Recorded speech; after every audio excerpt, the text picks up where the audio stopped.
Hi everyone, আসসালামু আলাইকুম। আশা করছি আপনারা সবাই অনেক ভালো আছেন। আমিও আলহামদুলিল্লাহ ভালো। আমি ফারহানা কবির অরিন। আজকে আমি আপনাদের সাথে সম্পূর্ণ ঘরোয়া পদ্ধতিতে একটা ভ্যানিলা স্পঞ্জ কেকের রেসিপি শেয়ার করছি। আর এই কেকটা তৈরি করতে আপনাদের কোনো প্রকারের মেজারমেন্ট কাপের প্রয়োজন হবে না, আবার কোনো প্রকারের ইলেকট্রিক বিটারের প্রয়োজন হবে না, এবং কি কোনো প্রকারের আপনাদের ওভেনের প্রয়োজন হবে না।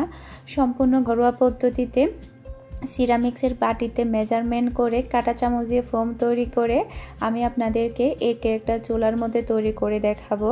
আশা করছি আপনাদের কাছে অনেক অনেক ভালো লাগবে। যাদের কেক তৈরির ক্ষেত্রে একটু প্রবলেম থাকে, আবার অনেকের কাছে মেজারমেন্ট কাপ, ইলেকট্রিক বিটার, আবার ওভেন থাকে না, তাদের জন্যই আমার আজকের এই ভিডিওটা। আমি খুবই সহজভাবে আপনাদের মাঝে তুলে ধরার চেষ্টা করেছি।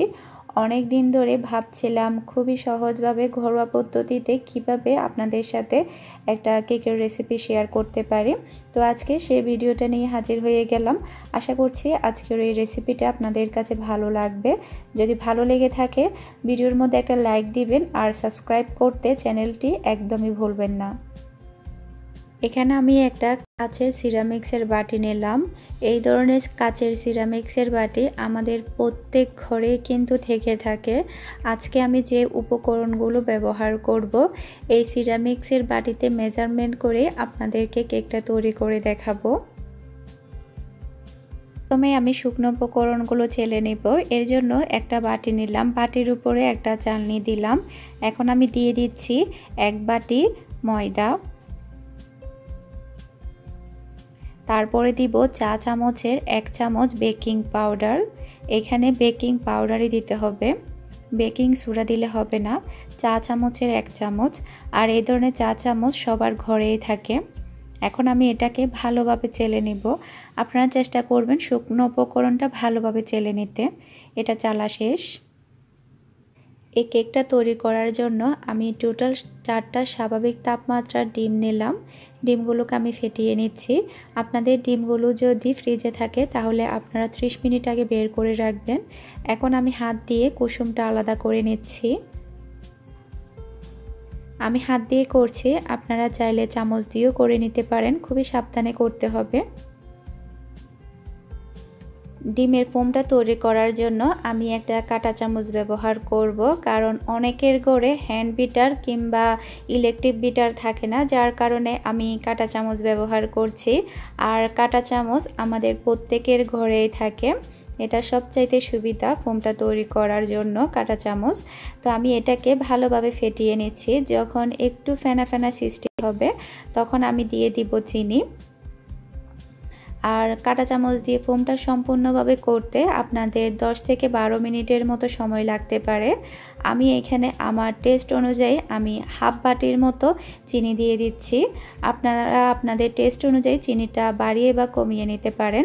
আপনারা হয়তো বা একটু দেখে বুঝতে পারছেন আমি কতটুকু চিনি নিয়েছি। আর আমি যতটুকু চিনি ব্যবহার করছি এটা একদম পারফেক্ট। আপনারা চাইলে আরও বাড়িয়ে দিতে পারেন কিংবা আরও কমিয়ে দিতে পারেন। তো আমি যে সিরামিক্সের বাটিতে ময়দাটা মেপে দিয়েছিলাম, সেম বাটিতে আমি হাফ বাটি চিনি দিয়ে দিলাম। এখন আমি এটাকে ভালোভাবে ফেটিয়ে নেব। এভাবে জুড়ে জুড়ে ফেটতে থাকলে একটা সময় কুসুমটা ফোমে পরিণত হবে। সম্পূর্ণ চিনিটা আমি দিয়ে দিলাম। আর এটা একটু কষ্টসাধ্য কিন্তু অসম্ভব কিছু না। যদি আপনারা জুড়ে জুড়ে 10 থেকে 12 মিনিটের মতো আপনারা যেরকম দেখতে পাচ্ছেন সেরকম যদি ফেটিয়ে নিতে পারেন তাহলে খুব সুন্দরভাবে একদম ইলেকট্রিক বিটারের মতো ফোমটা তৈরি করা হয়ে যাবে। আর যদি হ্যান্ড উইচ থাকে তাহলে আপনারা তো ওটা দিয়ে করতে পারেন। ওটা দিয়ে করলে আরও কম সময় লাগবে। প্রায় 10 থেকে 12 মিনিট পরে ডিমের ফোমটা এইরকম হয়েছে। আর আপনারা হয়তোবা দেখে বুঝতে পারছেন এটা কেমন হয়েছে। এটা পারফেক্টভাবে হয়েছে কিনা সেটা বোঝার উপায় হচ্ছে যখন আপনারা বাটিটা ধরবেন তখন দেখবেন ফোমটা একদম বসে আছে, বাটির সাথে নড়াচড়া করছে না। তার মানে বুঝতে হবে ফোমটা হয়ে গিয়েছে। এখন আমি একটা একটা ডিমের হলুদ অংশ দিয়ে ভালোভাবে মিশিয়ে নিচ্ছি। আর আমি এই মেশানোর কাজটাও কাঁটা চামচ দিয়ে করব, সরি, কারণ আমি বাড়তি কোনো কিছুই ব্যবহার করব না এই কেকটা তৈরি করার জন্য, যাতে করে প্রত্যেক ঘরে যাতে সুন্দরভাবে আপনারা কেকটা তৈরি করতে পারবেন। কোনো প্রকারের মেজারমেন্ট কাপ, ইলেকট্রিক বিটার কিংবা ওভেন ছাড়া। আর যাদের ঘরে আছে তারা তো অবশ্যই তৈরি করে নিতে পারবেন। সবগুলো কুসুম দিয়ে দিলাম, তারপর আমি এটাকে ভালোভাবে একটু মিশিয়ে নিচ্ছি। আবার অতিরিক্ত মেশানো যাবে না।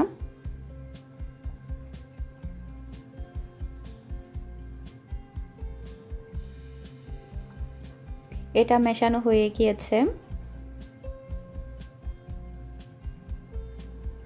এ ফাঁকে আমি আপনাদেরকে চুলার প্রিপারেশনটা একটু দেখিয়ে দিচ্ছি।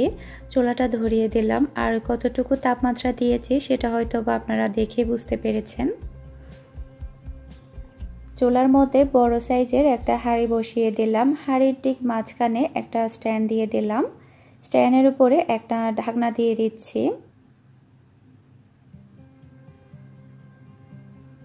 এখন আমি ঢাকনা দিয়ে ঢেকে রাখবো এটাকে 10 মিনিটের জন্য। এর মধ্যে হাঁড়িটা গরম হয়ে যাবে। এখন আমি এর মধ্যে অ্যাড করব তেল। এখানে আমি হাফ বাটির চেয়ে সামান্য একটু কম তেল নিলাম। আপনারা হয়তোবা দেখে একটু আইডিয়া করে নিতে পারবেন কতটুকু এখানে তেল আছে। একটু কম বেশি হলেও সমস্যা নেই। তেলটাও আমি হালকাভাবে একটু কাঁটা চামচ দিয়ে মিশিয়ে নিচ্ছি।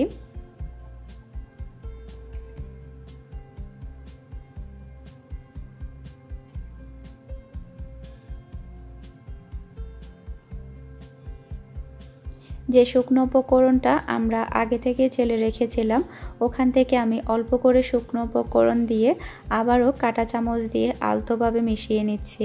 খুব বেশি জুড়ে জুড়ে মেশানো যাবে না, আমরা যে ফোমটা তৈরি করেছি সেটা বসে যেতে পারে। যখন আপনারা বুঝবেন ময়দাটা সম্পূর্ণভাবে মেশানো শেষ, এর চাইতে অতিরিক্ত আর মেশাতে যাবেন না। এতে করে কেকটা আর স্পঞ্জি হবে না, শক্ত হয়ে যাবে, আবার ফোলার পরে আবার বসে যেতে পারে।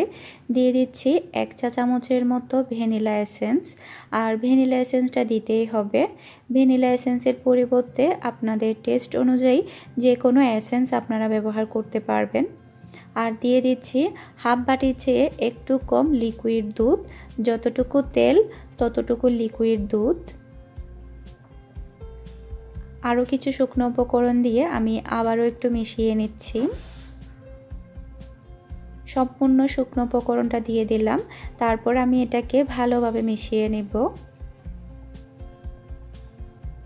আপনারা ফুল ভিডিওটা দেখলে বুঝতে পারবেন এই কেকটা আমি কতটা সহজে আপনাদের সাথে শেয়ার করেছি। এটা সম্পূর্ণভাবে মেশানো শেষ। কেকের মিশ্রণটা এখন সম্পূর্ণভাবে রেডি।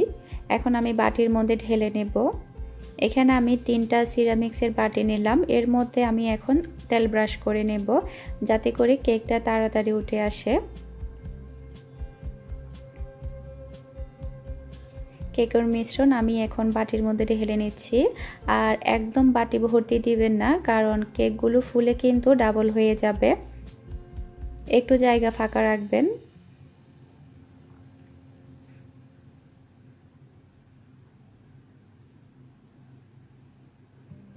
দেখার সৌন্দর্য বৃদ্ধি পাওয়ার জন্য আমি এখানে টুটি ফ্রুটি দিয়ে দিচ্ছি, শুধুমাত্র সৌন্দর্যের জন্য। এটা সম্পূর্ণ অপশনাল।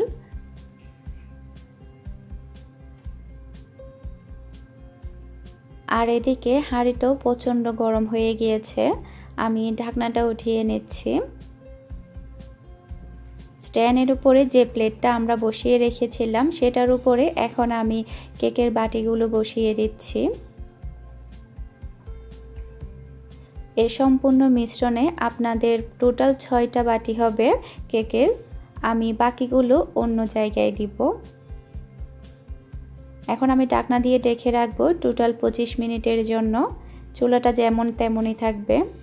কেকের যে বাকি মিশ্রণগুলো ছিল সেগুলো আমি কাপ কেক তৈরি করে নেব ওভেনে।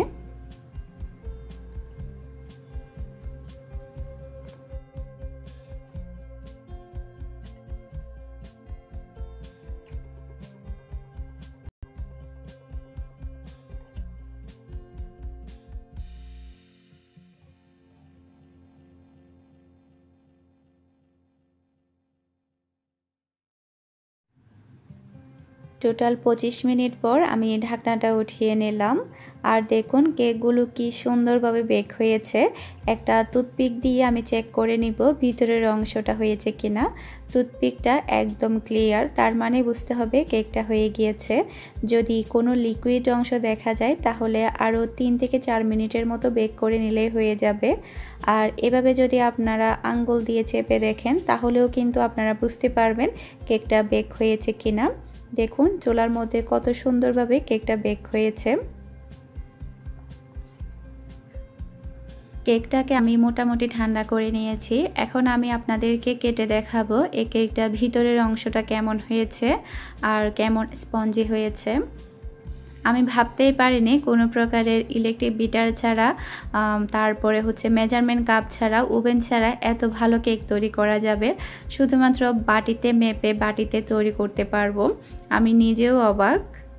আপনারা এটা বাসায় অবশ্য ট্রাই করবেন। আশা করছি আপনাদের কেকটাও এইরকম স্পঞ্জি আর ভালো হবে। খুবই সফট হয়েছে।